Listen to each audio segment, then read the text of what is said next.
সিন্দুক ভরা টাকা একে একে বের করা হচ্ছে, বস্তায় ভরে রাখা হচ্ছে নোটের পর নোট। পুরুষেরা যখন ব্যস্ত বস্তা গোনায়, তখন নারীরা মনোযোগ দিয়ে সাজাচ্ছেন স্বর্ণালঙ্কার। এই বিপুল পরিমাণ অর্থ কোনো মানুষ বা কোনো জমিদারের নয়, এটি হচ্ছে একটি দানবাক্সের নমুনা। 4 মাস 18 দিন পর খুলল কিশোরগঞ্জের ঐতিহাসিক পাগলা মসজিদের দানবাক্স। এবার পাওয়া গেল ইতিহাসে সর্বোচ্চ রেকর্ড, 32 বস্তা টাকা। মসজিদের মেঝেতে ছড়িয়ে দেওয়া এই টাকার পাহাড় গুনছেন প্রায় 5 শতাধিক মানুষ।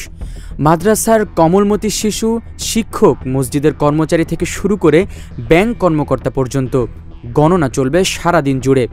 পাগলা মসজিদে মোট 13টি বড় লোহার দানবাক্স রয়েছে, যেগুলো সাধারণত 3 মাস পরপর খোলা হয়। 30 আগস্ট সকাল 7:15 অতিরিক্ত জেলা ম্যাজিস্ট্রেট ও দানবাক্স খোলার কমিটির আহ্বায়ক মোহাম্মদ এরশাদুল আহমেদের তত্ত্বাবধানে জেলা প্রশাসক ফৌজিয়া খান এবং পুলিশ সুপার মোহাম্মদ হাসান চৌধুরীর উপস্থিতিতে দানবাক্সগুলো খোলা হয়।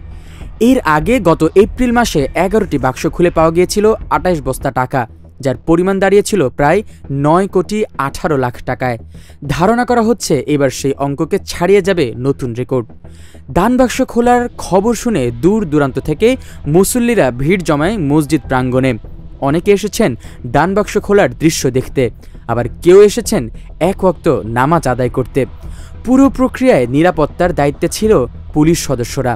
তারা জানিয়েছেন, দানের টাকা বস্তায় ভরে গণনা শেষে নিরাপদে ব্যাংকে পৌঁছে দেওয়া হবে।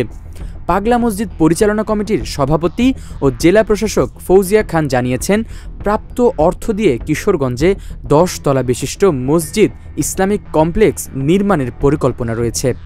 Nabil Adnan, desk report, H news.